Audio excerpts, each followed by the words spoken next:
nous allons essayer de comprendre qu'est-ce que le Seigneur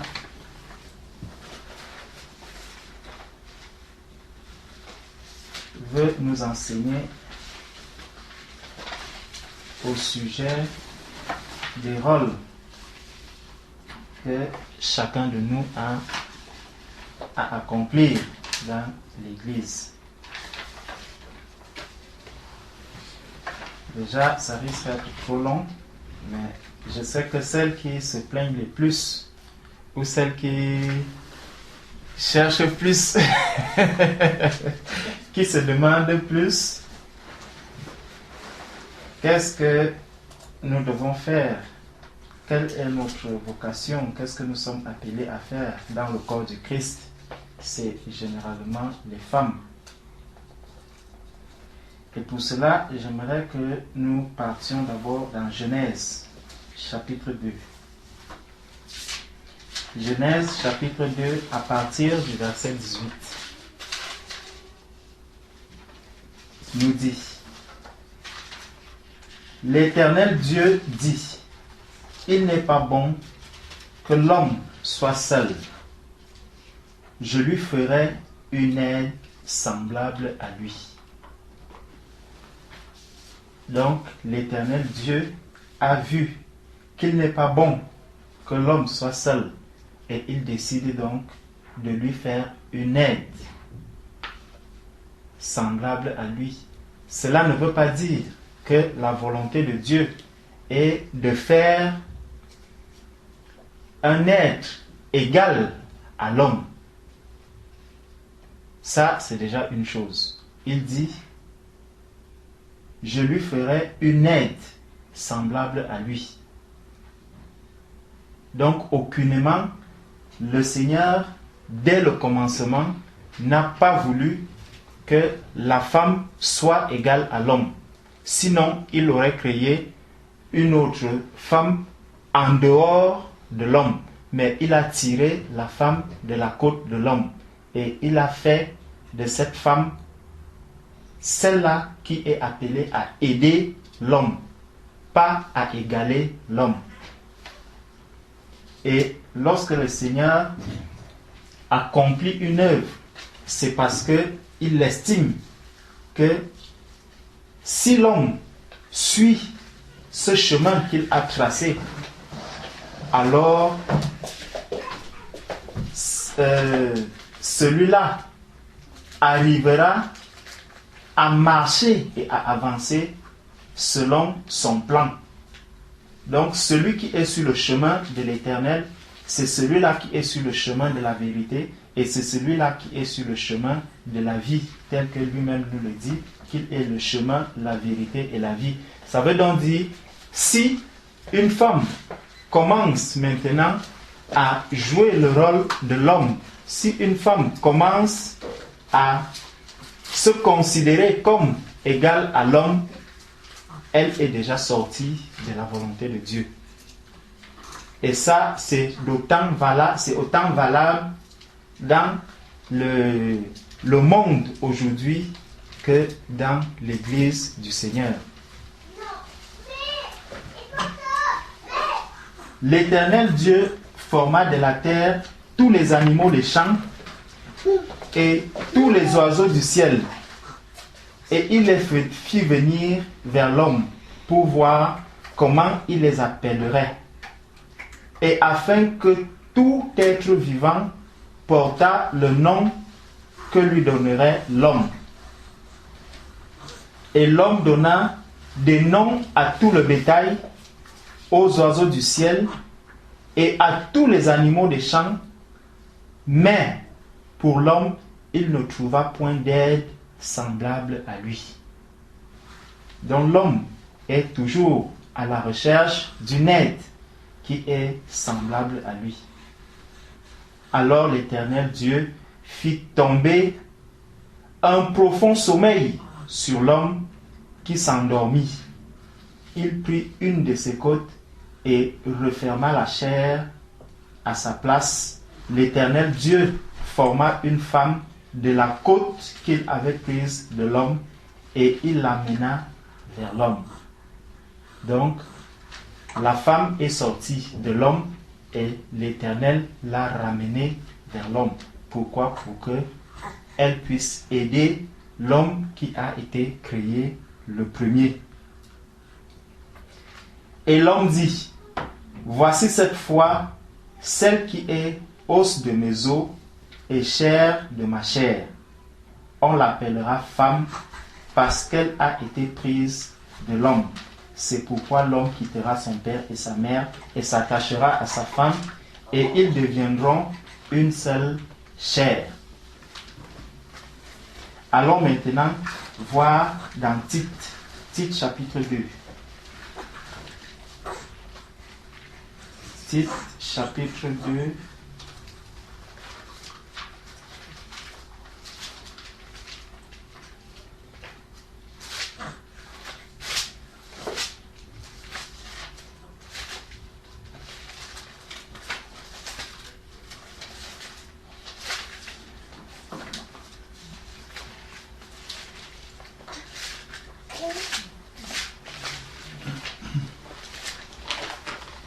Tite chapitre 2 à partir du verset 1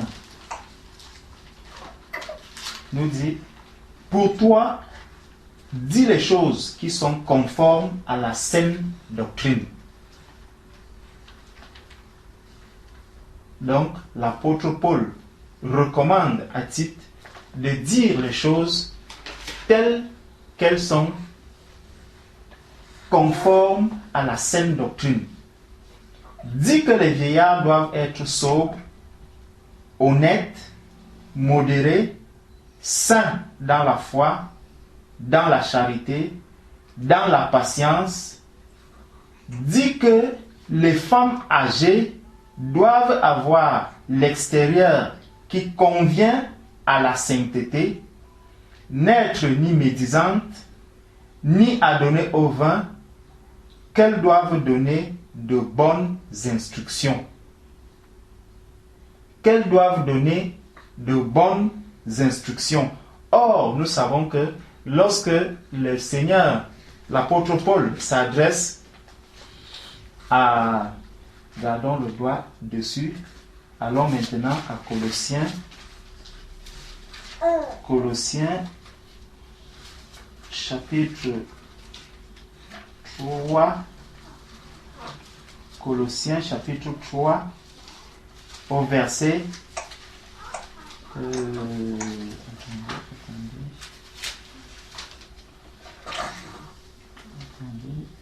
c'est pas dans Colossiens, c'est dans Éphésiens. C'est dans Éphésiens chapitre 6. C'est dans Éphésiens chapitre 6 où le Seigneur donne des instructions à l'homme que l'homme doit instruire ses enfants. Éphésiens, voilà. Il dit, Éphésiens chapitre 6 dit, et vous pères, au verset 4, et vous pères, n'irritez pas vos enfants, mais élevez-les en les corrigeant et en les instruisant selon le Seigneur. Et la semaine dernière, nous avons vu le rôle que le parent, le père doit jouer sur l'enfant et nous sommes arrivés à comprendre que c'est le père qui doit donner l'instruction aux enfants. Mais la mère doit quand même enseigner.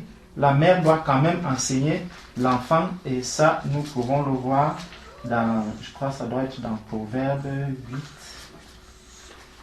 Ça doit être dans Proverbe. Bref, la femme doit juste enseigner les enfants et c'est pour cela que le Seigneur dit que enfant, ne rejette pas l'enseignement que te donne ta mère. Donc l'enfant doit accepter l'enseignement que lui donne la mère, mais c'est le père qui doit instruire l'enfant. Et lorsque nous lisons ici dans Tite, l'apôtre Paul vient dire dans le livre de Tite ici que les femmes âgées doivent faire quoi? Elles doivent donner de bonnes instructions.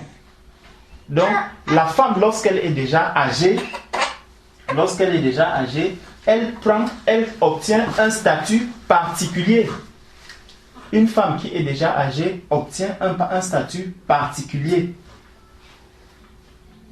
Dit que les femmes âgées doivent avoir l'extérieur qui convient à la sainteté, n'être ni médisante, ni à donner au vin, qu'elles doivent donner de bonnes instructions, dans le but d'apprendre aux jeunes femmes à aimer leurs maris et leurs enfants. Donc, les femmes âgées doivent amener les femmes jeunes à aimer leurs maris et leurs enfants. Pas à enseigner les autres femmes, mais elles doivent leur apprendre quoi? On dit bien,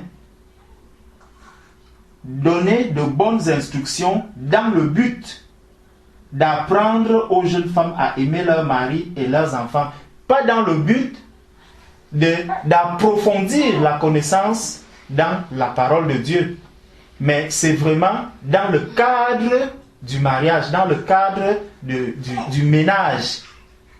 Donc, de la relation entre la femme et son mari, donc l'épouse et son mari, la femme, la mère et les enfants. C'est le rôle que les femmes âgées sont appelées à jouer.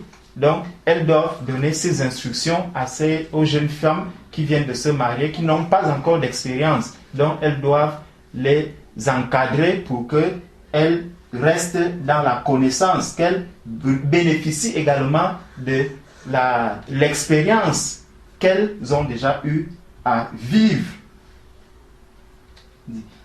Verset 5. À être retenues, chastes, occupées aux soins domestiques, bonnes, soumises à leur mari, afin que la parole de Dieu ne soit pas blasphémée. Donc, elle doit vraiment amener la femme à faire quoi? À la soumission, pour que la parole de Dieu ne soit pas blasphémée. Cela ne veut pas dire que elle apporte l'enseignement de la parole de Dieu à cette dame. Non. Elle lui montre comment est-ce qu'elle doit gérer son ménage, comment est-ce qu'elle doit aimer son mari, comment est-ce qu'elle doit aimer ses enfants. Pourquoi? Parce que la parole de Dieu dit que la femme doit être soumise à son mari.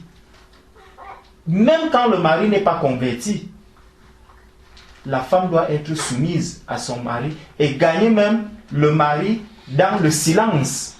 Donc, en aucun moment, bien que cette femme âgée bénéficie déjà du statut qui lui donne le droit d'instruire ces jeunes femmes dans le cadre du mariage, en aucun moment on ne lui l'autorise à faire le travail de quoi? D'enseigner la parole de Dieu. Mais tout ce qu'elle fait, c'est faire bénéficier son expérience à ces jeunes femmes pour qu'elles puissent vraiment bien encadrer son ménage, et ceci dans le but de ne pas amener la parole de Dieu à être blasphémée. Cette parole de Dieu qui est donnée par d'autres personnes. Parce que si la femme âgée avait la possibilité d'enseigner les jeunes femmes, par exemple, à connaître véritablement la parole de Dieu, on nous aurait précisé cela ici en disant que oui, elles doivent lui dire vraiment, voilà comment les jeunes filles, vous devez vous convertir, voilà comment, voilà. Non, on nous dit simplement qu'elle doit donner l'instruction à qui? À celles qui sont déjà mariées. Et à faire quoi? À aimer leur mari. Allons maintenant dans Colossiens 3, verset 18, qui nous dit: Femmes, soyez soumises à vos maris comme il convient dans le Seigneur. Donc, cette parole, elle ne doit pas être blasphémée. Elle ne doit pas être blasphémée. Et c'est les femmes âgées qui sont déjà dans le Seigneur qui doivent donc encadrer les jeunes femmes afin que cette parole qui est ici dans Colossiens 3, verset 18 ne soit pas blasphémée. C'est pour cela que dans le monde, alors que nous voyons des femmes bénéficiant de cette expérience, qui ont passé des années et des années dans le mariage, mais qui n'arrivent pas à donner à bien encadrer ces jeunes filles. Et ça pose un réel problème dans le monde. Parce que lorsque les jeunes se marient, elles n'ont plus de repères, elles n'ont pas de personne pour leur dire c'est comme ça que vous devez encadrer votre mari, c'est comme ça que vous devez encadrer votre époux, c'est comme ça que vous devez aimer vos enfants, c'est comme ça que vous devez faire ceci dans votre ménage. Elles n'ont plus ces repères et c'est pour cela que de plus en plus on assiste à des mariages qui finissent par des divorces. C'est pour cela que de plus en plus on assiste à des mariages qui finissent au tribunal. Et ça, ça ne se rencontre pas seulement dans le monde païen. Même chez les chrétiens, les couples n'arrivent pas à vivre vraiment le vrai amour, à vivre vraiment dans la communion telle que le Seigneur nous la recommande. L'amour véritable qui devrait exister entre le mari et son épouse, ou entre l'Église et le Seigneur Jésus, parce que le Seigneur nous dit aimez votre femme comme Christ a aimé son Église. Donc c'est cet amour qu'on devrait retrouver dans les couples, mais on n'arrive pas à retrouver cet amour. Pourquoi? Parce que beaucoup de personnes, les femmes, les jeunes femmes qui sont mariées, ce n'est pas la seule raison, mais c'est quand même l'une des raisons. Non plus, elles n'ont pas de repères. Elles n'ont pas de personnes véritablement qui peuvent les faire asseoir et leur dire voilà comment vous devez vivre dans votre ménage. Donc elles se lancent dans un monde qui leur est inconnu et elles avancent comme ça sans toutefois avoir de repères. Donc les femmes âgées ont donc ce rôle qu'elles doivent jouer. Et allons maintenant voir dans 1 Pierre chapitre 3. 1 Pierre chapitre 3.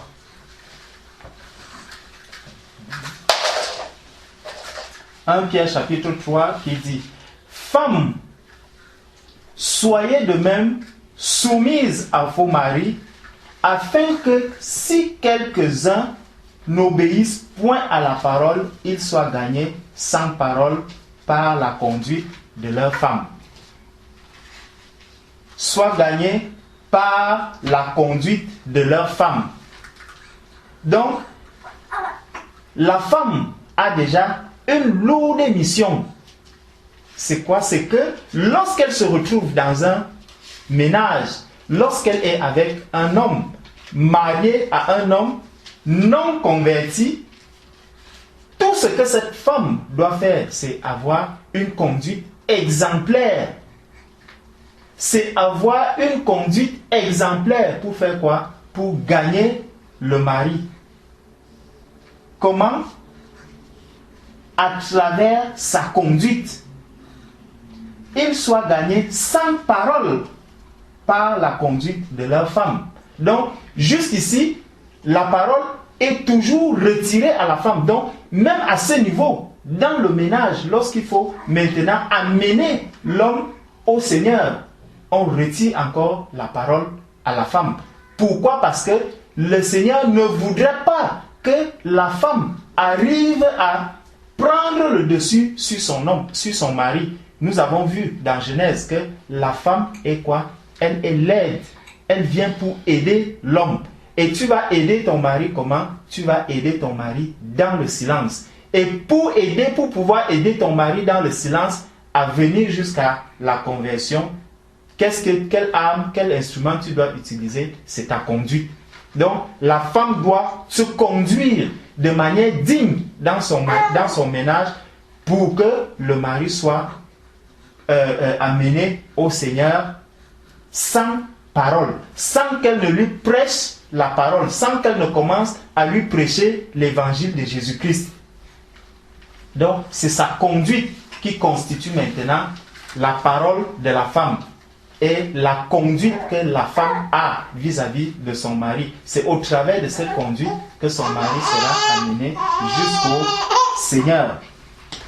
Il dit, en voyant votre manière de vivre chaste et réservée, ayez non cette parure extérieure qui consiste dans les cheveux tressés, les ornements d'or et les habits qu'on revêt, mais la parure intérieure est cachée dans le cœur, la parure incorruptible d'un esprit doux et paisible qui est d'un grand prix devant Dieu. D'un esprit doux et paisible qui est d'un grand prix devant Dieu. Quand aujourd'hui nous voyons, tu arrives dans un ménage, tu arrives dans une maison, tu vois comment la femme parle à son mari, tu te demandes, mais est-ce que c'est vraiment qui porte le pantalon dans cette maison? Qui est en train de porter le pantalon? Aujourd'hui, les femmes, parce qu'elles portent le pantalon, elles commencent à s'égaler à l'homme. Et le monde favorise cela. Le monde n'aide pas, en fait, le monde d'aujourd'hui n'aide pas la femme vraiment à accomplir cette parole de Dieu. Donc, nous rentrons ici dans le blasphème de la parole de Dieu. Parce que lorsque nous avons entendu, l'apôtre Paul disait bien que afin que la parole de Dieu ne soit pas blasphémée, donc lorsque la femme gagne maintenant son mari au travers de la parole, c'est que c'est déjà un blasphème qu'elle est en train de faire. Elle est en train de blasphémer. Elle est en train de blasphémer. Et ça, ce n'est pas une petite affaire. Donc, tu vas croire que oui, je suis en train de faire la volonté de Dieu, je suis en train de tout faire pour que mon mari soit converti, pour que mes enfants, mes fils puissent venir à la conversion, alors que tu es déjà en train de commettre le blasphème. Tu es déjà en train de blasphémer. Tu es en train d'aller contre la volonté de Dieu. Donc, la femme n'a pas l'autorisation, elle n'a pas reçu l'autorisation d'amener vraiment ce mari à cette conversion au travers de la parole. Mais elle doit agir avec toute la piété, elle doit agir avec douceur, elle doit agir de manière paisible. Et ça, c'est d'un grand prix devant Dieu. Lorsque le Seigneur voit comment tu agis de cette manière, cela fait plaisir au Seigneur et il répond à la prière. Donc, or, nous savons que le Seigneur nous dit que si beaucoup de prières ne sont pas exaucées, c'est parce que nous demandons mal. C'est parce que nous demandons mal. Comment le Seigneur peut te dire que tu dois amener ton mari à la conversion de manière paisible, sans parole? Mais chaque jour, toi, tu cherches à prêcher la parole de Dieu à ton mari. Tu cherches à lui parler en le grondant même que, mais le Seigneur revient bientôt, le Seigneur fait ceci, le Seigneur fait cela. Comment penses-tu que le Seigneur, et après tu vas t'agenouiller en disant, Seigneur, je voudrais que mon mari vienne à la conversion. Tu es déjà en train d'aller contre la parole de Dieu et tu reviens vers le Seigneur pour demander ce que le Seigneur ne t'autorise pas à faire. Non. Une femme qui est dans un ménage, quand bien même le mari n'est pas converti, elle a déjà cette lourde mission, celle de faire quoi? De ramener son mari au Seigneur sans parole. Et elle doit le faire comment? Au travers de la prière, en s'agenouillant, en demandant au Seigneur, vraiment Seigneur, accorde-moi la grâce de pouvoir me maintenir, parce que c'est une charge énorme de savoir que tu vis avec un homme qui n'est pas converti. Et toi, tu as la connaissance du Seigneur. Tu connais tout ce qui est en train d'arriver, tout ce qui se prépare pour ce genre de personnes. Et tu vois l'homme avec qui tu partages la vie en train d'aller directement en enfer. Il y a de quoi s'inquiéter. Il y a de quoi s'inquiéter. Mais tu n'as pas vraiment à t'inquiéter et à vouloir mener ce combat avec tes propres armes. Non, tu dois mener ce combat avec les armes du Seigneur, avec les armes que le Seigneur te donne. Et ces armes, c'est quoi? C'est aller prier, demander au Seigneur de te donner la force, de te maintenir, de te conduire d'une manière digne. Et ça, c'est déjà toute une lourde responsabilité. C'est toute une vocation que les femmes ont, la vocation de prier. Donc, elles doivent régulièrement prier pour ces maris qui ne sont pas convertis. Déjà, si tu n'arrives pas à amener celui-là dans la conversion sans parole, Tu veux maintenant qu'on te donne une autre charge, celle d'aller enseigner la parole de Dieu, celle d'aller faire ceci ou cela. Non. Il y a déjà, le Seigneur dit, vous commencerez à Jérusalem. Ton propre mari qui est là, il n'arrive pas à être converti. Mais pose-toi la question, pourquoi est-ce que je ne suis pas quelque part dans l'erreur? Est-ce que la méthode que j'utilise pour amener mon mari à la conversion n'est pas bonne? Rentre dans la prière. Prie régulièrement, prie constamment, non seulement pour ton mari, mais aussi pour tes enfants, afin qu'ils puissent venir à la conversion. Et ça déjà, ce n'est pas facile. Ça, ce n'est pas facile. Il dit, mais ainsi se paraît autrefois les saintes femmes qui espéraient en Dieu, soumises à leur mari. Donc on dit les saintes femmes, elles faisaient comment? Elles avaient ces caractéristiques que nous venons de citer plus haut. Donc, c'était vraiment des femmes que le Seigneur considérait comme saintes. Quel est le but de quelqu'un qui vient à la conversion? C'est d'être saint. C'est de savoir que le jour que je ferme mes yeux, les anges viendront m'accueillir et je serai reçu auprès du Père. Ça, c'est vraiment le prix que nous recherchons lorsque nous venons à la conversion. Et le Seigneur dit ici que ces femmes-là, elles étaient saintes. Elles étaient saintes devant le Seigneur. Donc, quelqu'un peut être un pasteur, mais ne pas être saint. Quelqu'un peut commencer à enseigner la parole de Dieu tous les jours, mais ne pas être saint. Nous en connaissons même plusieurs qui ne vivent pas la parole qu'ils prêchent.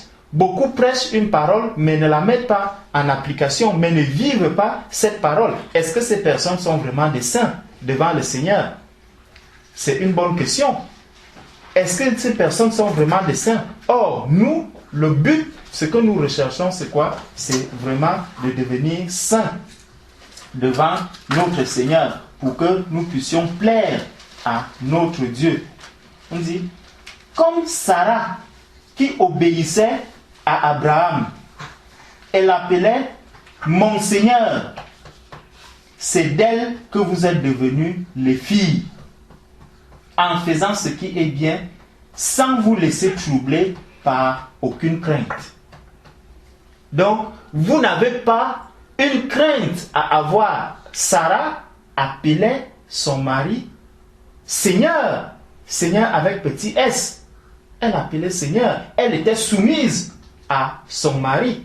Mais aujourd'hui, les femmes, elles veulent devenir pasteurs, elles veulent devenir anciens. Aujourd'hui, dans beaucoup d'assemblées, tu entends Madame l'ancienne, Madame l'ancienne, Madame l'ancienne. Est-ce que tu as déjà fait, alors quand tu arrives à la maison, tu vois comment celle-là parle à son propre mari, tu vois comment elle se comporte, tu vois comment elle s'habille, tu te demandes, mais est-ce que vraiment celle-ci connaît déjà le b.a.-ba de la femme, du rôle que la femme doit jouer pour maintenant venir se tourner vers ce qu'on ne lui a même pas confié, vers une charge autre que celle qui est la sienne. La première, c'est quoi? C'est qu'elle puisse déjà régler les problèmes qui sont au sein même de sa propre maison. Dans sa relation de couple, pas seulement sa relation avec son mari, parce que celle qui n'est pas mariée va se demander, mais comment moi je vais faire? Est-ce que moi j'irai enseigner? Non. Ton rôle n'est pas d'enseigner. Tu as des personnes qui sont autour de toi. Et ce comportement, toi aussi, lorsque tu vas même amener des gens qui ne sont pas convertis, il faudrait que l'on voit au travers de ton comportement une personne vraiment totalement différente de celle du commun. Il faut qu'on constate un comportement, qu'on voit un comportement différent de tous les autres. Et ça peut amener les gens à la conversion. Ça va amener les hommes à chercher la face du Seigneur. Comme Sarah qui obéissait à Abraham, elle appelait son Seigneur. C'est d'elle que vous êtes devenus filles en faisant ce qui est bien, sans vous laisser troubler par aucune crainte. Allons maintenant dans 1 Timothée au chapitre 2.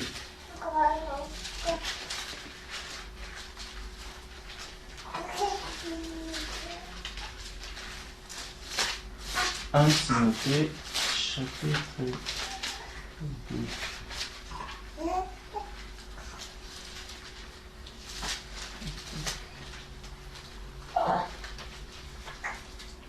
« 1 Timothée, chapitre 2,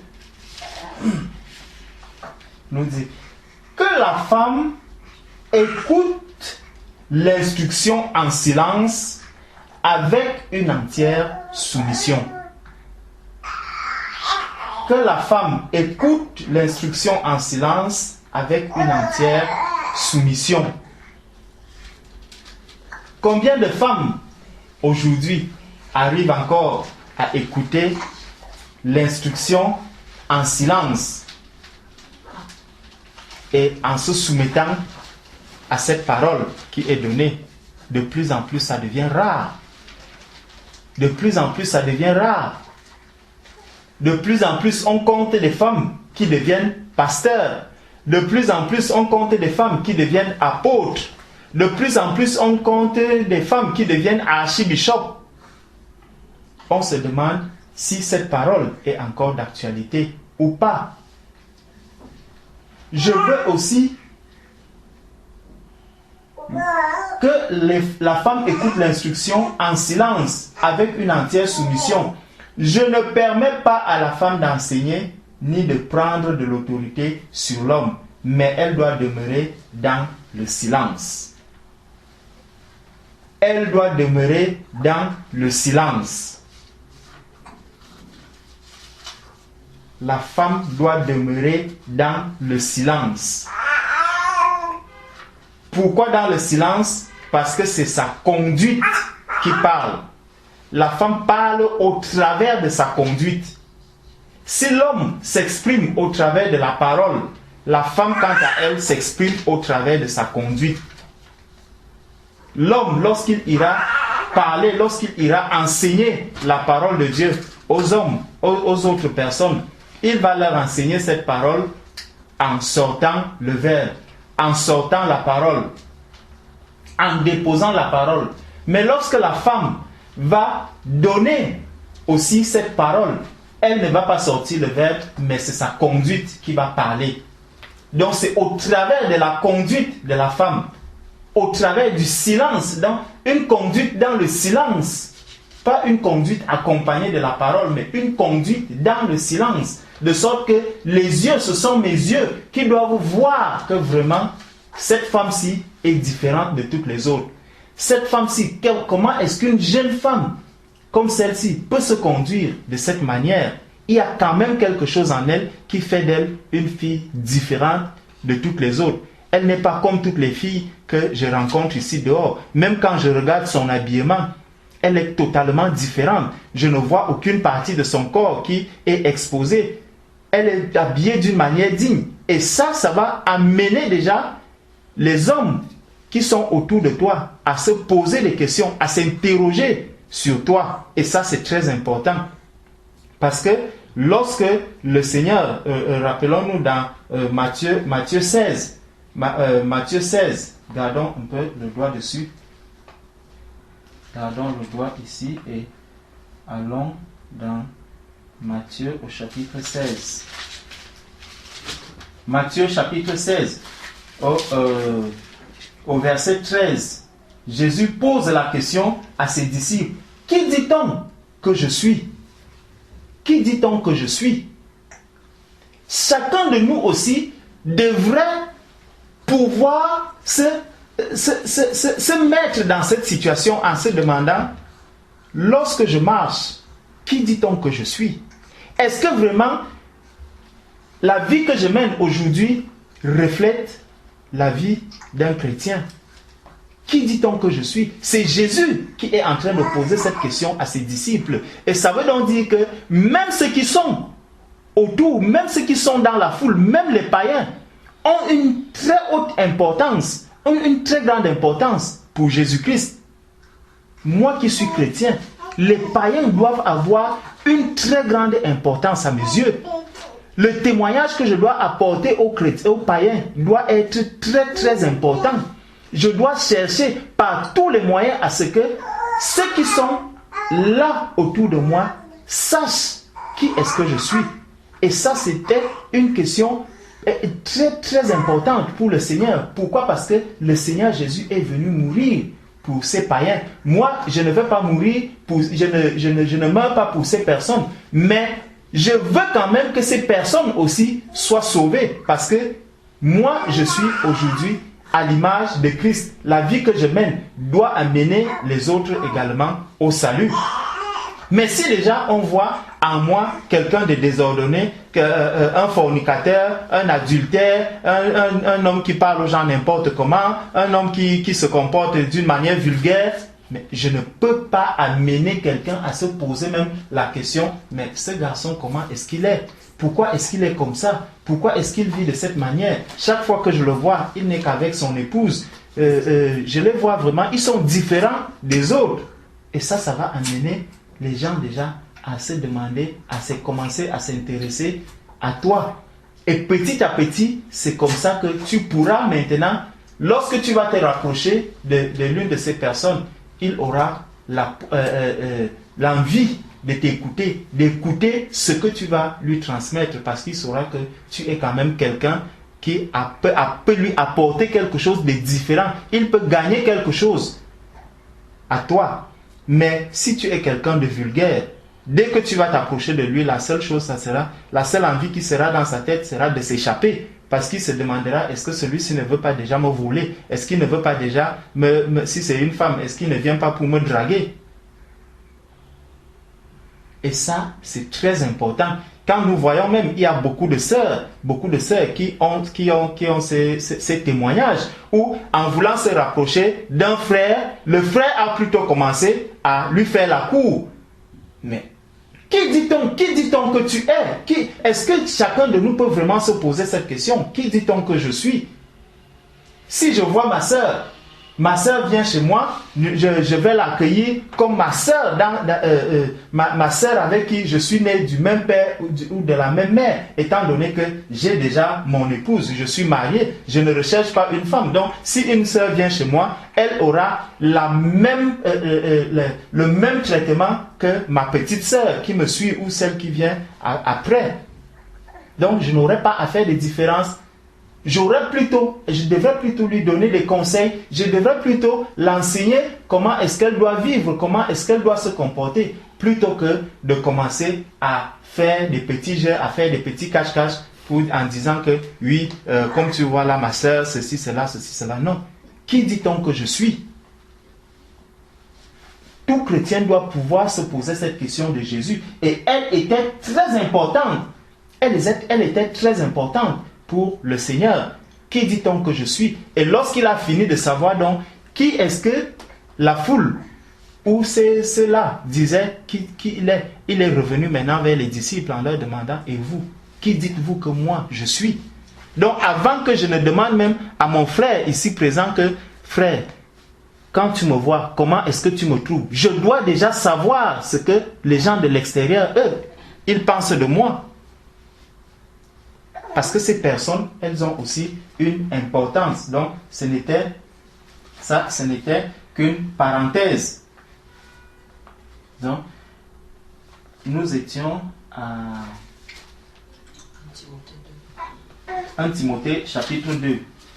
Donc, je ne permets pas à la femme d'enseigner ni de prendre de l'autorité sur l'homme, mais elle doit demeurer dans le silence. Car Adam a été formé le premier, Ève ensuite. Et ce n'est pas Adam qui a été séduit, c'est la femme qui séduite s'est rendue coupable de transgression. Donc, c'est la raison donc pour laquelle le Seigneur nous appelle à chaque instant vraiment à rester dans sa ligne, sur le chemin qu'il nous a tracé. Allons maintenant dans Éphésiens 5. Éphésiens 5.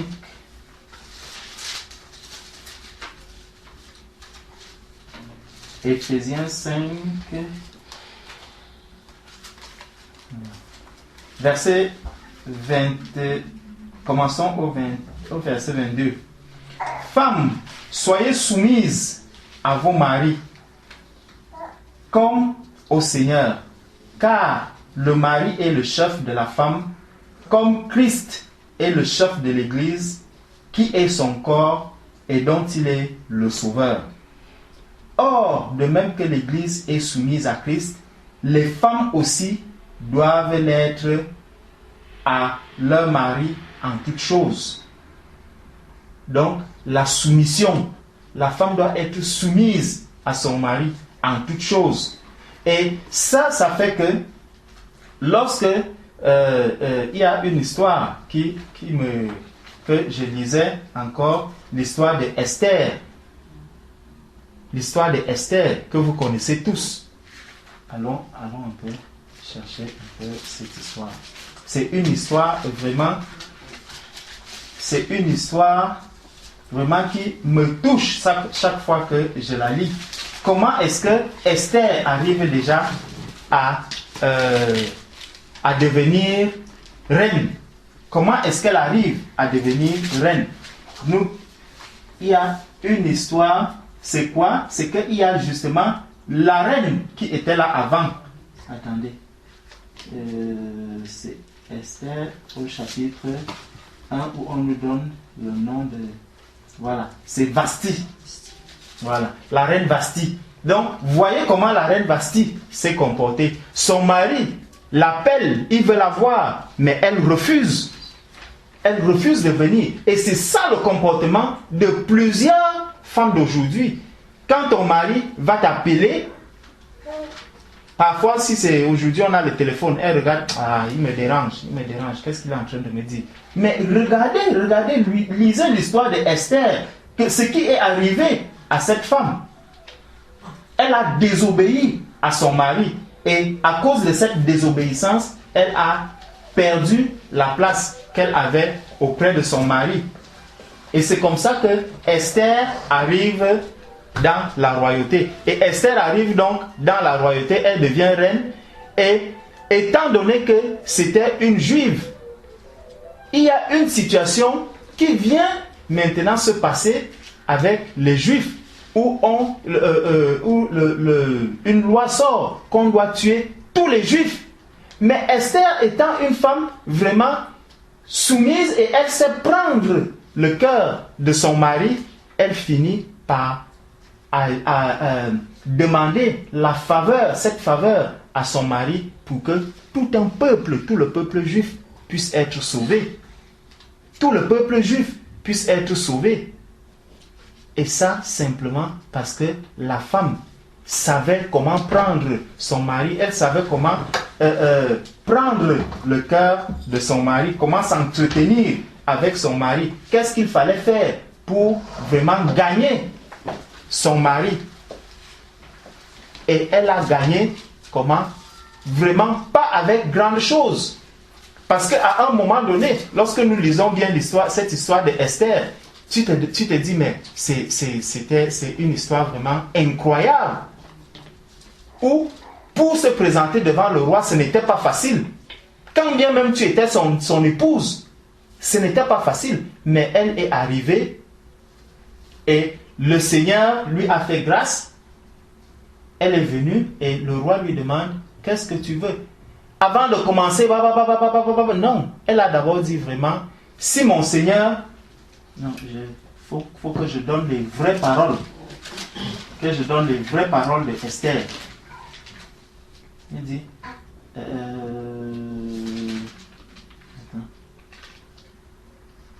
Je crois que c'est 5, verset 7. 5, verset 7, oui.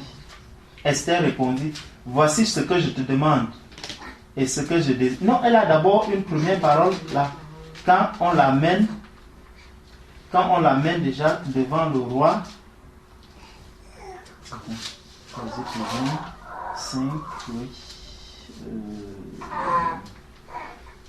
Attends. Oui, je sais pas. Esther répondit, voici ce que je demande et ce que je désire.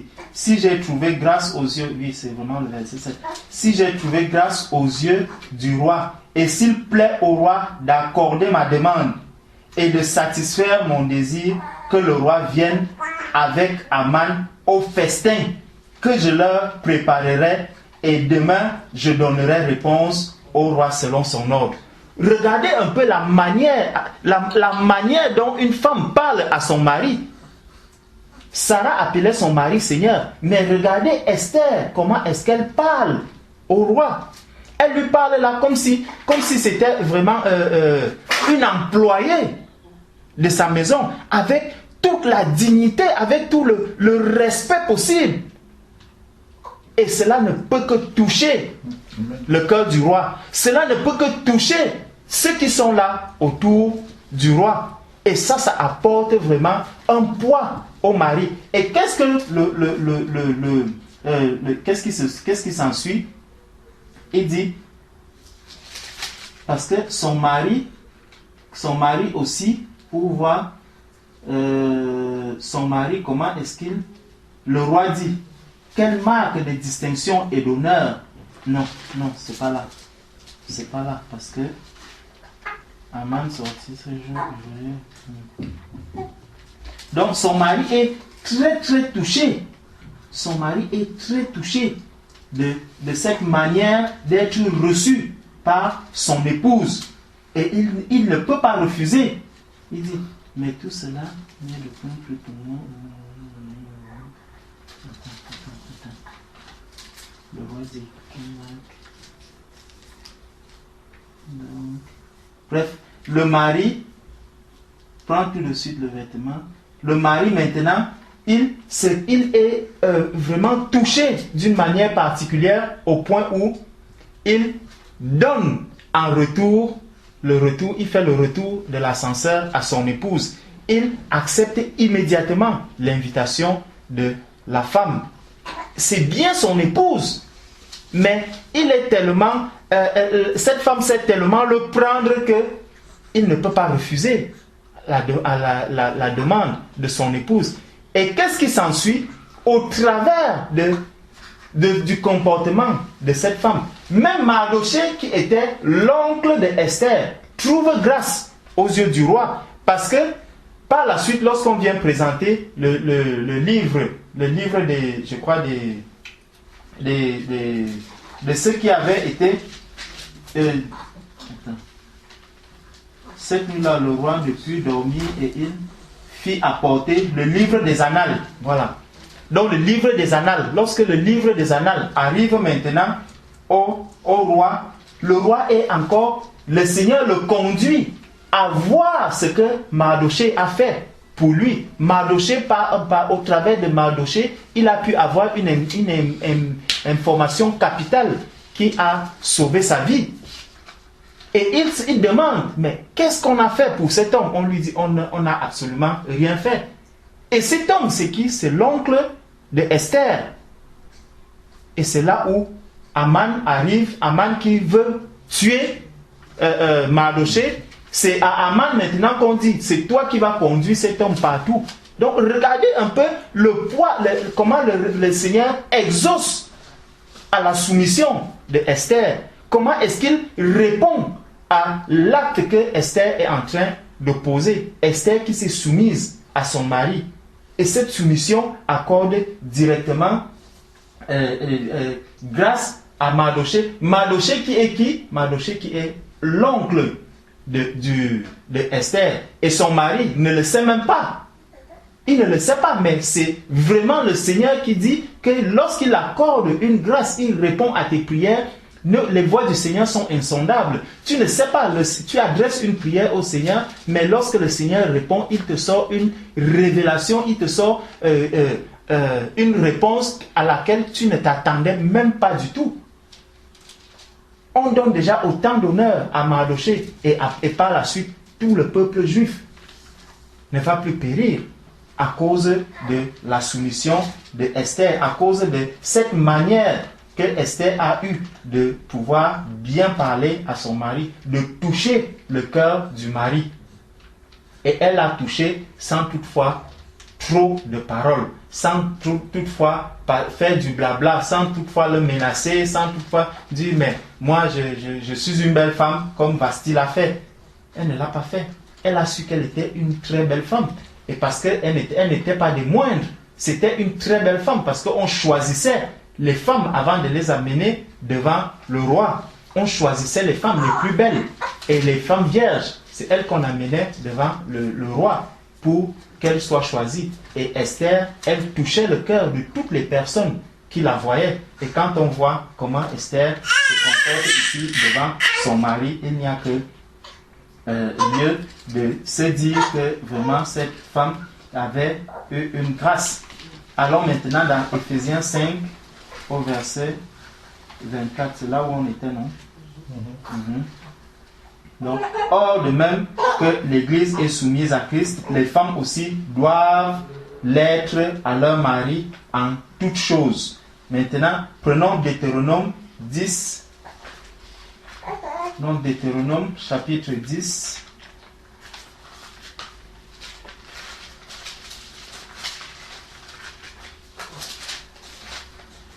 Deutéronome chapitre 10. Oui. Du verset à partir du verset 12. Il nous dit: Maintenant, Israël, que demande de toi l'Éternel, ton Dieu, si ce n'est que tu craignes l'Éternel, ton Dieu, afin de marcher dans toutes ses voies, d'aimer et de servir ton Dieu de tout ton cœur et de toute ton âme. Nous savons l'amour que le Seigneur a pour Israël. Nous savons l'amour que le Seigneur a pour Israël. Et le Seigneur lui demande de faire quoi? Il lui dit de marcher dans toutes ses voies, d'aimer et de servir l'Éternel, ton Dieu, de tout ton cœur et de toute ton âme. Si ce n'est que tu observes les commandements de l'Éternel et ses lois que je te prescris aujourd'hui afin que tu sois heureux. Et dans 1 Corinthiens 7, on nous dit: aux autres, ce n'est pas le Seigneur, à partir du verset 12. 1 Corinthiens 7, à partir du verset 12. Aux autres, ce n'est pas le Seigneur, c'est moi qui dis. Si un frère a une femme non croyante et qu'elle consent à habiter avec lui, qu'il ne la répudie point. Et si une femme a un mari non croyant et qu'il consente à habiter avec elle, qu'elle ne répudie point son mari. Donc, c'est encore pour nous dire que la femme doit toujours, ce n'est pas la femme qui doit maintenant venir dire à son mari que bon, comme moi je suis déjà converti, retire-toi de moi. Non, pas de répudiation. Car le mari non croyant est sanctifié par la femme. Et la femme non croyante est sanctifiée par le frère. Donc, dans un couple, lorsque l'un des deux est déjà converti, c'est un couple qui est mis à part. C'est un couple qui est déjà protégé par le Seigneur. Cela ne veut pas dire que forcément l'un a déjà le salut. Non. Si tu n'es pas converti, votre couple est sanctifié, votre couple est protégé par le Seigneur, parce que le Seigneur ne permettra pas que son serviteur qui fait partie du couple puisse souffrir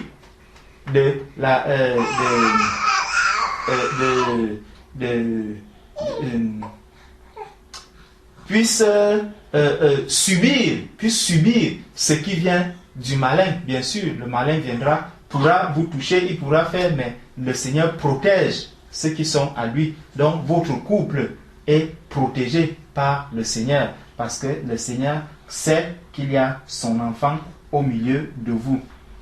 Il dit, verset 15, si le non-croyant se sépare, qu'il se sépare, le frère ou la sœur ne sont pas liés. Dans ces cas-là, Dieu nous a appelés à vivre en paix. Car que sais-tu, femme, si tu sauveras ton mari, ou que sais-tu, mari, si tu sauveras ta femme?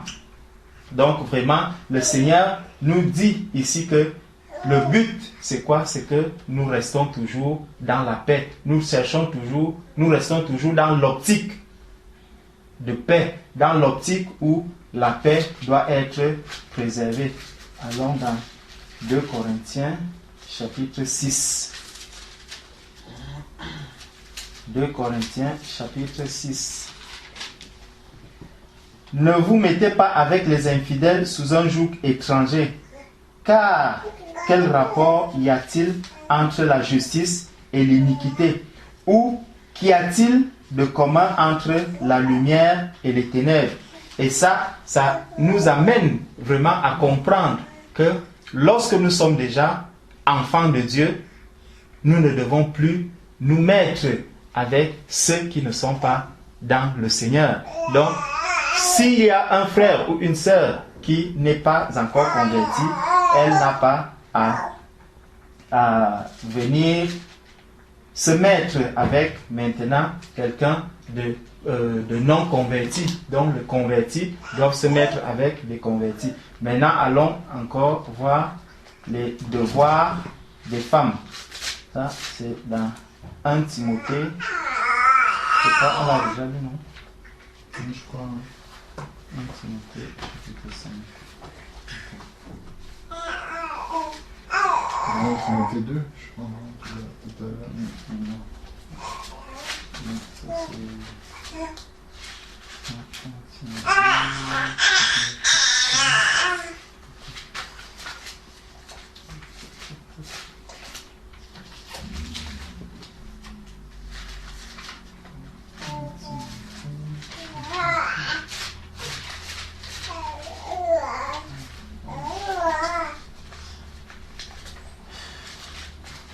1 Timothée chapitre 5.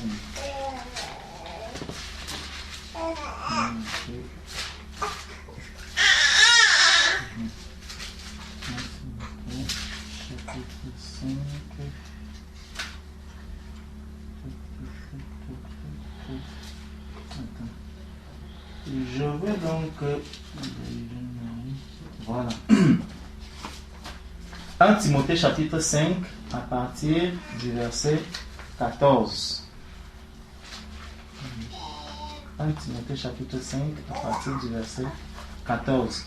Je veux donc que les jeunes se marient, qu'elles aient des enfants, qu'elles dirigent leur maison, qu'elles ne donnent à l'adversaire aucune occasion de médire. Je veux donc que les jeunes se marient, qu'elles aient des enfants, qu'elles dirigent leur maison, qu'elles ne donnent à l'adversaire aucune occasion de médire. Donc ça c'est déjà une tâche énorme pour une sœur.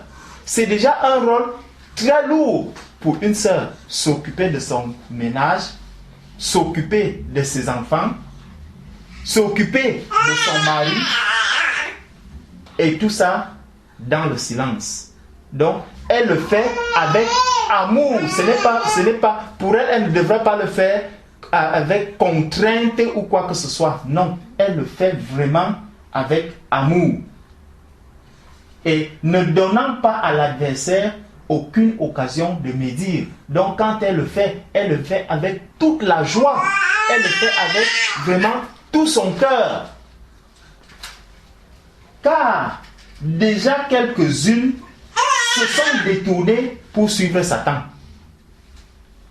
Donc quelques-unes sont déjà sorties de cette mission. Aujourd'hui, nous voyons des femmes qui, au lieu de s'occuper de ses enfants, l'enfant passe 90% de son temps entre les bras de la nounou.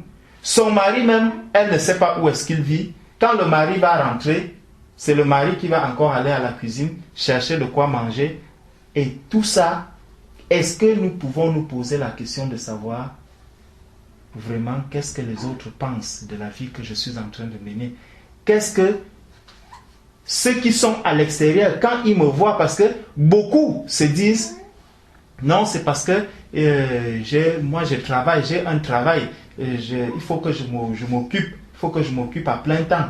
Je ne peux pas rester là, vivre seulement dans les poches de mon mari. Mais non. C'est le rôle du mari est d'aimer son épouse. Donc s'il a quelque chose, ce qu'il a appartient aussi à son épouse. Que la femme accepte. Aujourd'hui, les femmes n'acceptent plus vivre dans les poches de leur mari. Les femmes n'acceptent plus vivre aujourd'hui aux dépens de leur mari. C'est chaque femme qui va te dire non, moi il faut que je sois indépendante. Quelle indépendance?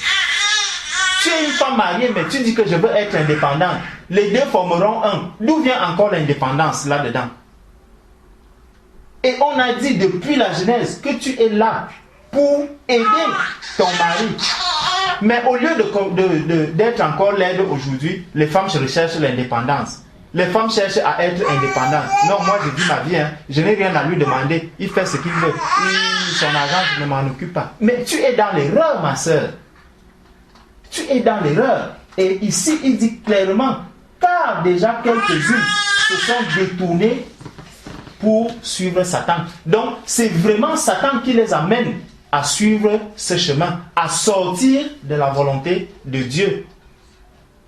Lorsqu'une femme, au lieu de s'occuper de son ménage, va se mettre là à dire, moi, il faut que je cherche comment je vais enseigner les gens demain. Mais est-ce que c'est ton travail?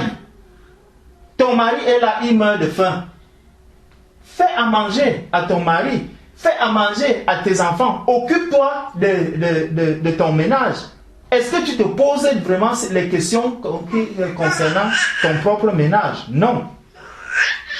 Tout ce qui l'intéresse, c'est que je dois enseigner la parole de Dieu. Je dois être pasteur. Je dois faire ceci. Celles qui sont dans les facultés de théologie, elles disent, je vais en faculté de théologie. Tu as un mari, tu sors le matin, tu retournes à 20h.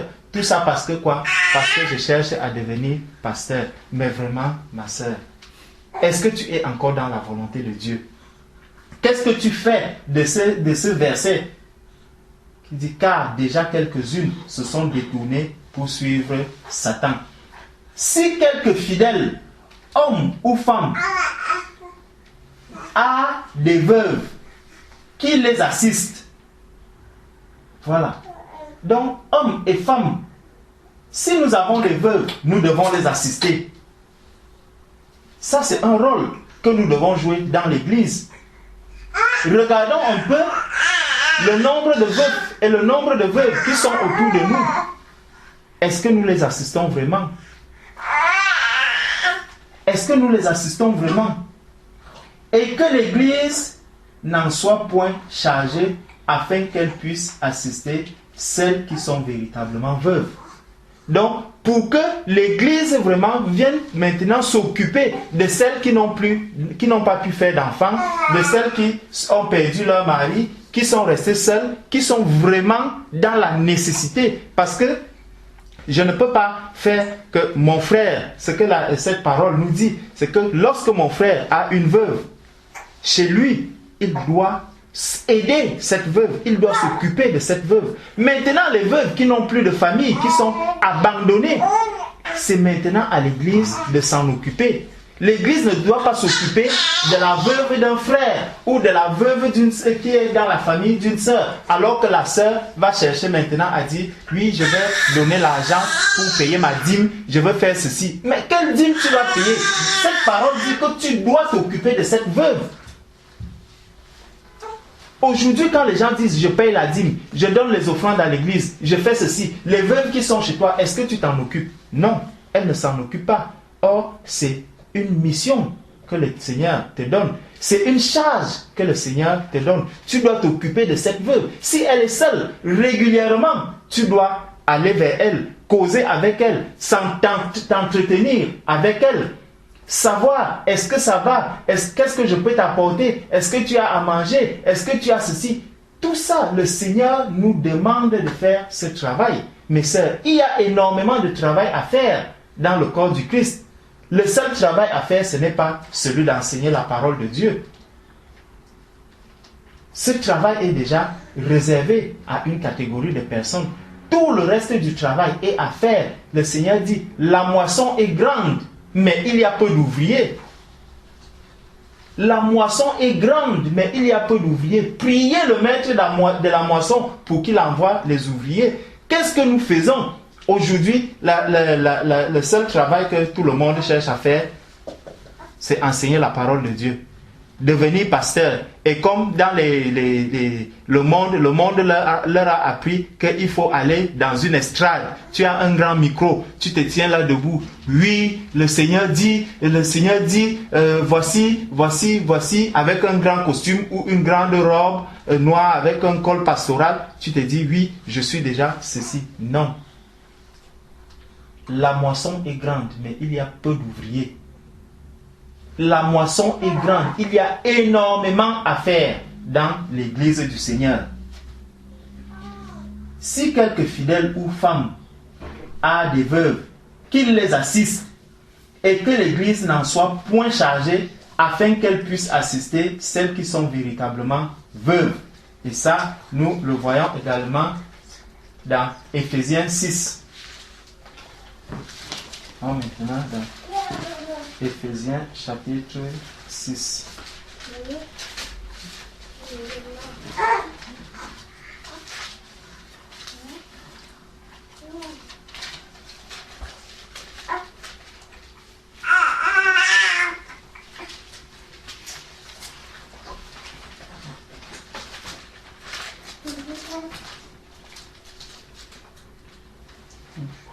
Éphésiens chapitre 6.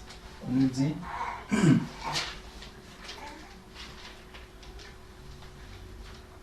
à partir du verset, prenons à partir du verset 19. Entretenez-vous par des psaumes, par des hymnes et par des cantiques spirituels, chantant et célébrant de tout votre cœur les louanges du Seigneur. Rendez continuellement grâce pour toutes choses à Dieu le Père, au nom de notre Seigneur Jésus-Christ, vous soumettant les uns aux autres dans la crainte de Christ. Et donc, nous avons encore les devoirs des femmes dans 1 Timothée chapitre 2. Les devoirs des femmes, nous avons encore dans 1 Timothée chapitre 2, à partir du verset 9. 1 Timothée chapitre 2 à partir du verset 9 qui dit: je veux aussi que les femmes vêtues d'une manière décente avec pudeur et modestie se parlent ni de tresse ni d'ornement, mais qu'elles se parlent de bonnes œuvres. Voilà. Qu'elles se parlent de bonnes œuvres, comme il convient à des femmes qui font profession de servir Dieu. Les bonnes œuvres qui font profession de servir Dieu. Que la femme écoute l'instruction en silence avec une entière soumission. Donc, là encore, nous avons aussi dans 1 Corinthiens 14, verset 3, verset 33, 34. Voilà. Donc, c'est vraiment... Attendez, j'ai encore relevé 2...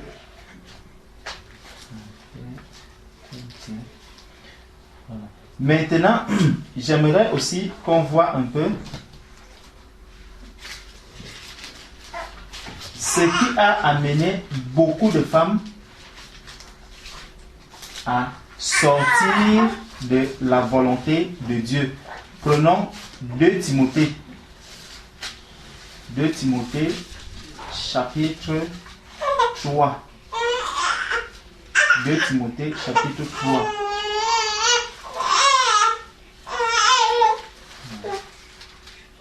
Sache que dans les derniers jours, il y aura des temps difficiles, car les hommes seront égoïstes, amis de l'argent, fanfarons, hautains, blasphémateurs, rebelles à leurs parents, ingrats, irréligieux, insensibles, déloyaux, calomniateurs, intempérants, cruels, ennemis de gens de bien, traîtres, emportés, enflés d'orgueil, aimant le plaisir plus que Dieu, ayant l'apparence de la piété, mais reniant ce qui en fait la force.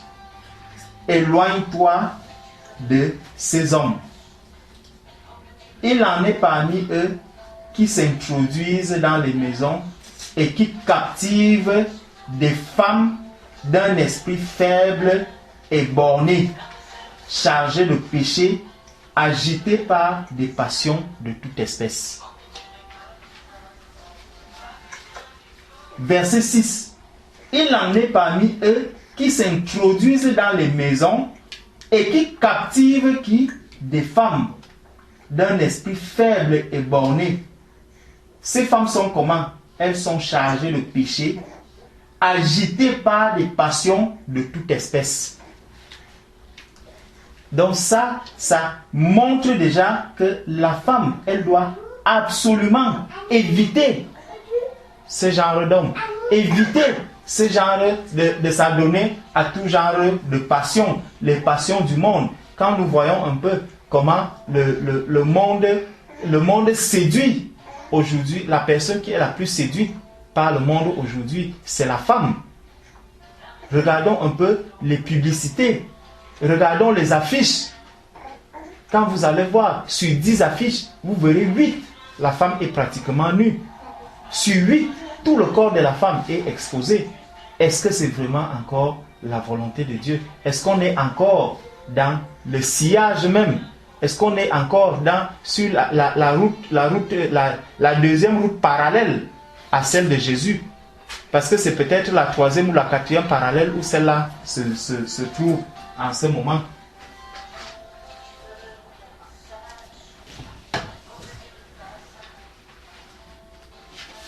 Bon. Ça, on peut aussi le voir. Et puis tu as même le 7, apprenant toujours et ne pouvant jamais arriver à la connaissance de la vérité. Effectivement, apprenant toujours et ne pouvant jamais arriver à la connaissance de la vérité. Donc, ces femmes, elles vont chercher toujours à apprendre, mais la vérité même qu'elles vont sortir, ça ne sera pas la vérité qui vient du Seigneur. Or, cette vérité qui ne vient pas du Seigneur, c'est une vérité tronquée, c'est une vérité qui est dans le blasphème. Parce que celle-là est en train de blasphémer même la parole de Dieu. Donc, ce n'est pas du tout, et c'est pour ça que lorsque les frères disent souvent que la personne qui entend même la femme en train de prêcher ou la femme en train d'enseigner la parole de Dieu, elle écoute directement Satan qui est en train de prêcher cette parole. Ce n'est pas une parole de vérité, c'est une parole qui est remplie de séduction. Or, nous savons que la femme a été séduite. Et ce que la femme continue de faire lorsque le Seigneur reproche à l'église, où il dit, ce que j'ai contre vous, c'est que vous laissez la femme Jézabel enseigner. Et ça, c'est vraiment regrettable que les hommes continuent d'aller vers ces milieux, continuent d'aller se faire, parfois même se faire baptiser par ces femmes, se faire enseigner par ces femmes. C'est vraiment regrettable.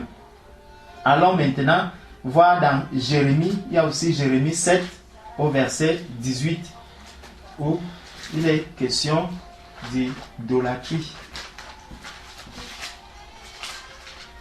Jérémie 7.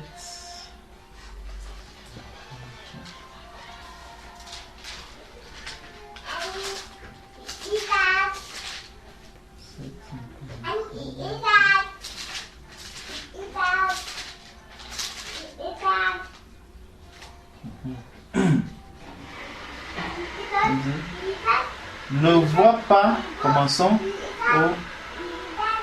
au verset 17. Ne vois-tu pas ce qu'ils font dans les villes de Juda et dans les rues de Jérusalem? Les enfants ramassent du bois, les pères allument le feu et les femmes pétrissent la pâte pour préparer les gâteaux à la reine du ciel.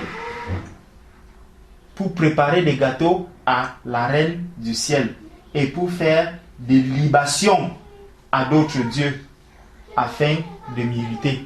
Donc, vraiment, ces femmes qui s'attachent à de l'idolâtrie, quand vous allez voir une femme attachée soit à une croix ou attachée à regarder un peu le nombre de personnes qui vont à la recherche de ces statues de ces statuettes où elles vont se prosterner. Ça, c'est pour faire quoi? C'est de l'idolâtrie. Et le Seigneur dit que les femmes, on dit bien ici que ce n'est pas les hommes, hein?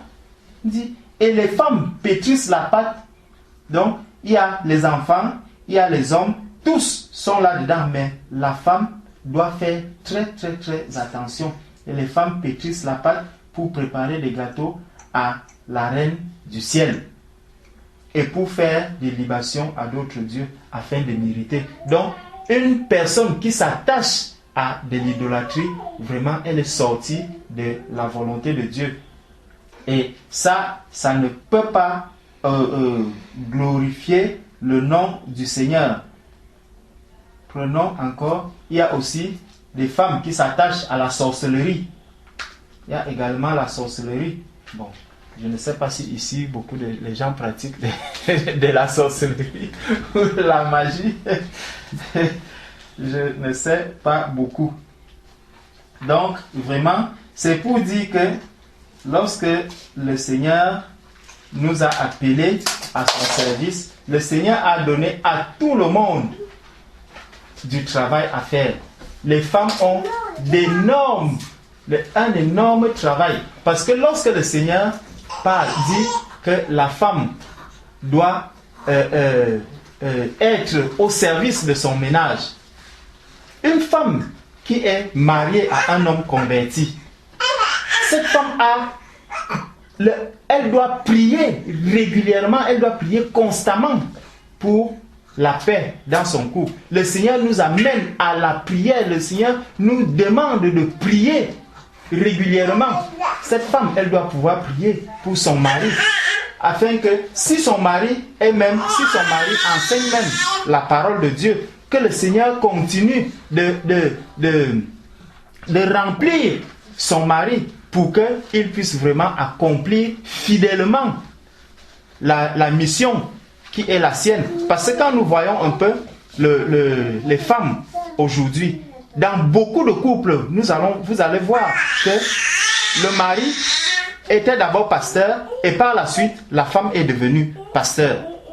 Et ça, c'est pourquoi? Parce que la femme est toujours en train de vouloir convoiter la place de son mari. La femme est toujours en train de vouloir prendre la place de son mari, comme Ève l'a fait dans le jardin d'Éden. Alors que c'est Adam qui devait aller parler des limites du champ, de ce que le Seigneur a dit concernant le fruit du jardin. Adam est allé prendre les devants et Ève est allée prendre les devants et elle a commencé à parler de cela comme si le Seigneur lui avait donné une quelconque instruction. Et c'est pour cela que beaucoup de femmes aussi, dès qu'elles voient son mari commencer à enseigner, son mari prêche la parole de Dieu, il prêche, après vous allez entendre que maman pasteur aussi est déjà là. Elle aussi est déjà sortie pasteur. Pourquoi? Justement parce qu'elle a pris, elle ne sait pas qu'au travers de cela, elle accomplit fidèlement la parole, ce qui s'est passé dans le jardin d'Éden, où Adam avait le pouvoir sur tous ces animaux et elle a voulu arracher ce pouvoir. Et ça a entraîné quoi? Ça a entraîné le péché, ça a entraîné la ruine de tout le monde. Et quand nous voyons vraiment dans ces couples où le mari est pasteur, la femme pasteur, regardez vraiment ce qui se passe. Regardez ce qui se passe. Généralement, on va vous dire, oui, madame est en train d'organiser et c'est dans beaucoup de ces couples, beaucoup pratiquent encore la dîme.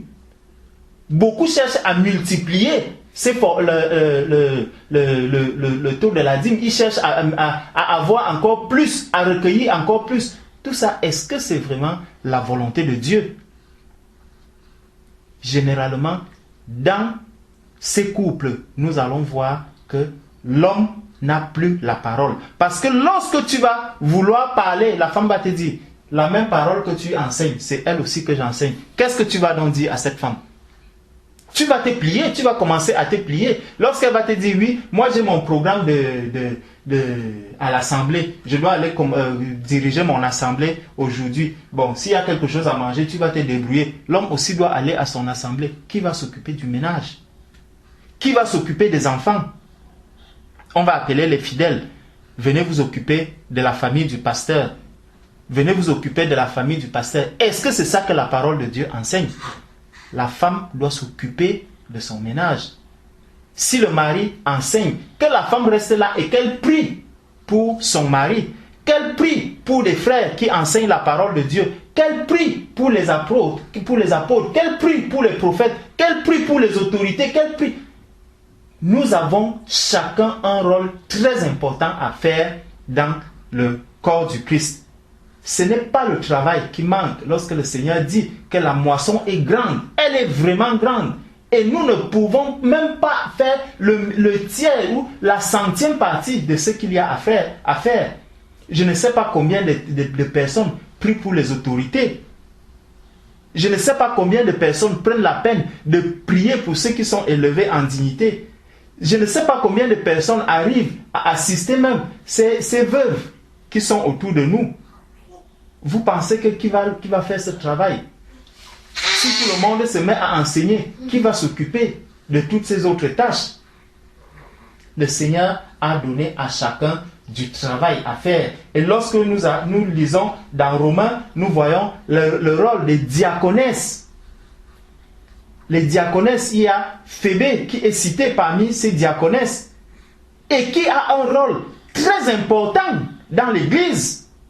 L'apôtre Paul recommande aux Romains, et c'est elle qui a même porté la lettre que l'apôtre Paul a envoyée aux Romains. C'est elle qui a porté cette lettre pour aller la leur donner. Et l'apôtre Paul dit que recevez-la avec tous les honneurs possibles, parce qu'elle me soutient. Les femmes sont là, nos sœurs sont là pour soutenir les frères. Nos sœurs sont là pour nous soutenir dans la prière. Elles sont là pour apporter vraiment cette chaleur dans l'église. En aucun moment, lorsque nous voyons dans la parole de Dieu, partout où Jésus passait, il y avait toujours des femmes. La femme qui avait touché le vêtement de Jésus. Ne me dites pas que cette femme par la suite est partie, qu'elle a disparu, qu'elle a oublié le Seigneur. Non, elle a continué à suivre. Marie, qu'est-ce qu'elle a fait? Elle était venue, elle venait rester là, auprès du Seigneur, pour écouter l'enseignement, pour entendre. Et qu'est-ce que le Seigneur dit? Elle a choisi la bonne part. Elle a choisi la bonne part. Ce n'est pas parce qu'on va forcément se tenir là, se mettre à enseigner la parole, dire que je suis devenu pasteur, je suis devenu prophète, je suis devenu ceci, que forcément j'ai reçu la bonne part du Seigneur. Mais ce que le Seigneur nous recommande vraiment, c'est de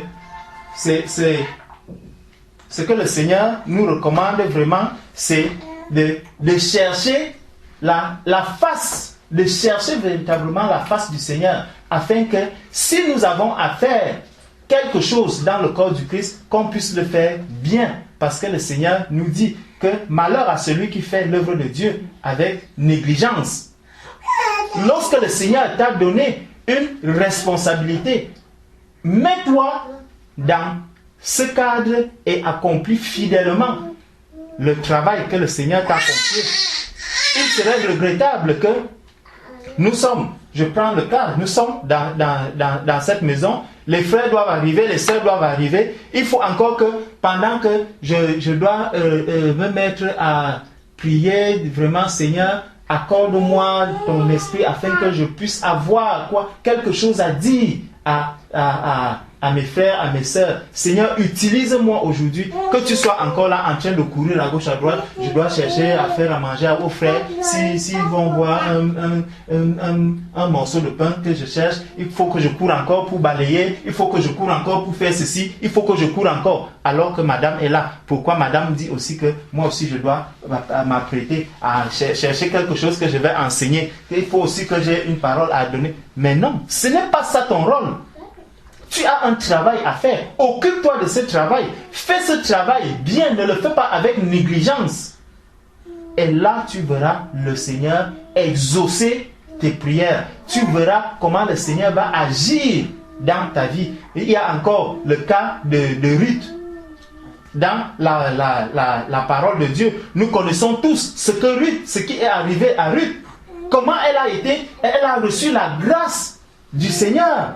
Toutes ces femmes On ne nous dit pas qu'elles se sont placées quelque part, elles ont commencé à faire quelque chose d'impressionnant. Non.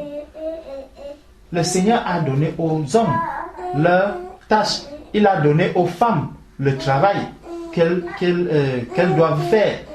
Et même lorsque Jézabel commence à enseigner, qu'est-ce que le Seigneur dit? Jusqu'à son église, et dans Apocalypse, il dit, ce que j'ai contre toi, c'est que tu laisses la femme Jézabel enseigner.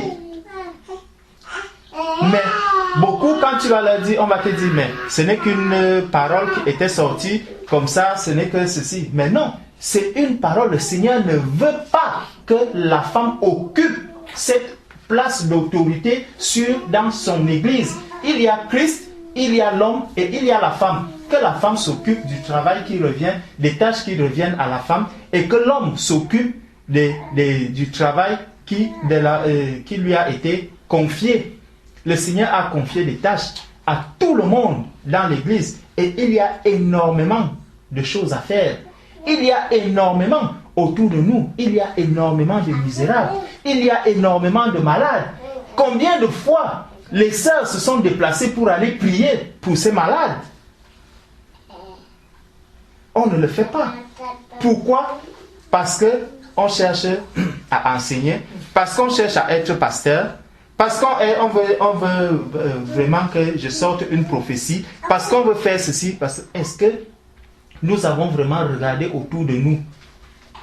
Qui dit-on que je suis? Ces malades qui sont là, qui dit-on? Ils disent que je suis qui? Revenons un peu dans Matthieu 16. Parce que il y a quelque chose dans Matthieu 16 où le Seigneur dit, qui dit-on que je suis? Le Fils de l'homme demande, est-ce qu'on dit que je ne suis que le Fils de l'homme? Et en lisant 1 Timothée 2, en lisant 1 Timothée 2, nous avons un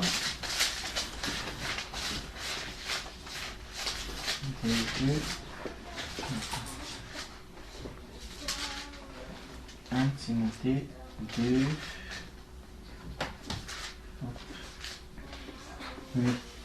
J'exhorte donc, avant toute chose, à faire des prières, des supplications, des requêtes, des actions de grâce pour tous les hommes.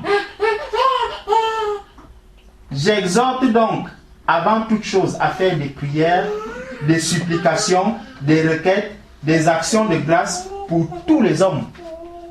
Est-ce que l'Église, tous ceux qui sont dans l'Église, est-ce qu'ils font vraiment ce travail? Point d'interrogation. Lorsque nous prions, est-ce que nous prions vraiment pour tous les hommes? Point d'interrogation. Si je prie pour mon mari, ou je prie pour mon épouse, ou je prie pour mes frères qui ne sont pas encore convertis, mes soeurs qui ne sont pas encore convertis, mon frère ici même, je vais l'oublier. Mon frère qui est à Évry, je vais l'oublier. Celui qui est à Champigny, je vais l'oublier. Après, je vais me coucher, je dors. Est-ce que tu as vraiment accompli ce que le Seigneur t'a demandé? Même si tu n'es pas marié, est-ce que tu as prié pour tous ses frères? Point d'interrogation. Or, le Seigneur dit ici, j'exhorte avant toute chose à faire des prières, des supplications, des requêtes, des actions de grâce pour tous les hommes. Pourquoi pour tous les hommes? Le Seigneur a demandé, qui dit-on que je suis? Donc tous les hommes, qui est-ce que tous ces hommes qui sont là à l'extérieur disent que moi, je suis? Toi qui es une sœur, tu cherches une vocation. Tu te demandes pourquoi est-ce que tu es venu dans le Seigneur? Est-ce que tu te demandes d'abord, qui dit-on que je suis? Ces personnes qui sont là à l'extérieur. Lorsque je vois des gens qui dorment là dehors et je passe tranquille dans mon grand manteau, mes grands talons, qui dit-on que je suis? Qui est-ce que ces personnes-là disent que je suis? Est-ce que je ne suis pas quelqu'un de très méchant pour ces personnes? Est-ce que je suis quelqu'un qui peut se rapprocher de ces personnes et leur apporter la parole de vie et leur parler et causer avec ces personnes. Aujourd'hui, nous ne le faisons plus. Prier pour qui? Pour les rois et pour tous ceux qui sont élevés en dignité, afin que nous menions une vie paisible et tranquille en toute piété et honnêteté. Quand nous voyons aujourd'hui les gens qui périssent dans le monde, les gens qui sont lapidés dans le monde, les gens qui sont massacrés dans le monde, est-ce que nous prions vraiment pour ces personnes? Nous qui cherchons des vocations, nous qui recherchons le travail à faire dans le corps du Christ. Je crois que si quelqu'un se met seulement dans cette vocation-ci, la vocation de la prière, je vous assure, tu passeras toute une journée à prier. Je vais prier pour le chef d'État français. Je vais prier pour sa famille. Je vais prier pour ses enfants. Je vais prier pour son travail afin que le Seigneur le fortifie, qu'il lui donne vraiment le pouvoir de gouverner et que nous puissions vivre dans la paix dans ce pays, qu'il lui donne la sagesse et l'intelligence. Je crois que si tu commences à prier seulement pour le chef de l'État français jusqu'à midi, donc si tu commences à 6h, midi va te trouver. Tu n'es encore que sur le chef de l'État. Tu rentres maintenant dans la vie du Premier ministre.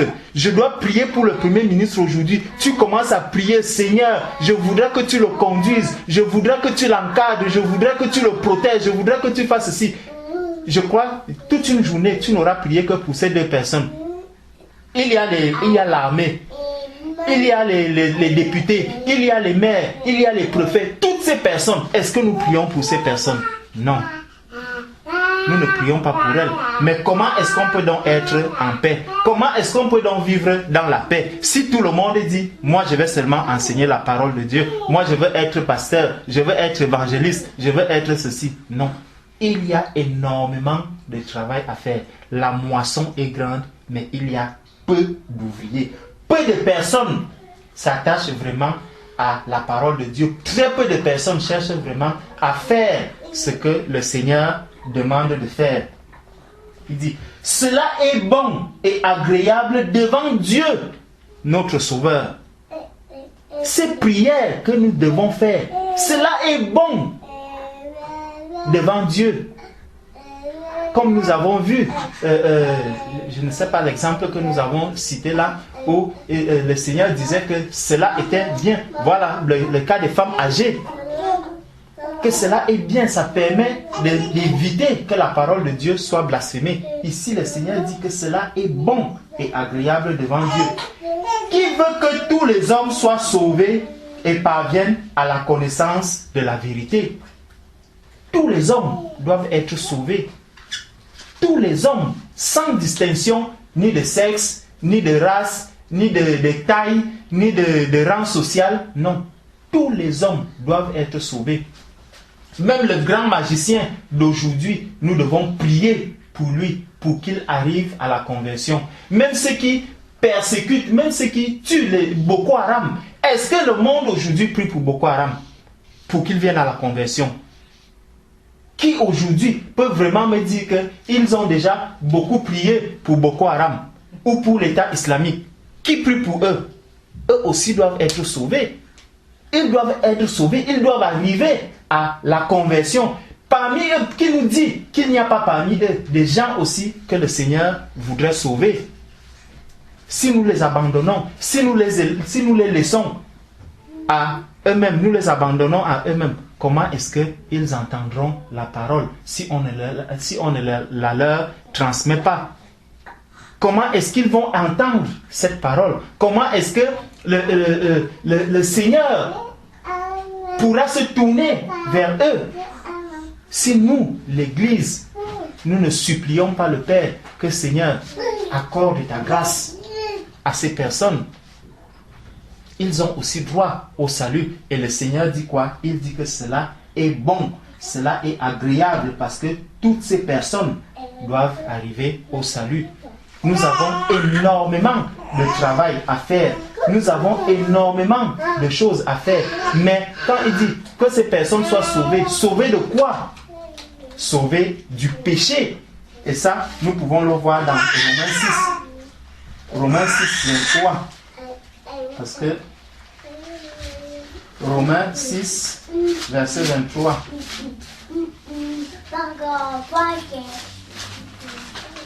Attendez. Romains 6.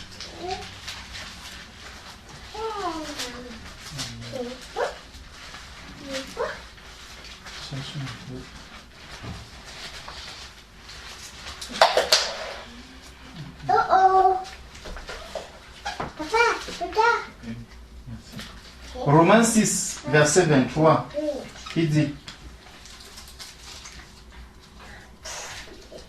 mais maintenant, commençons au verset 22.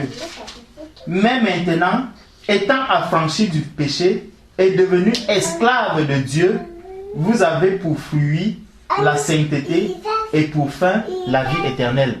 Donc nous qui sommes déjà dans le Seigneur aujourd'hui, notre fin c'est quoi? C'est la vie éternelle.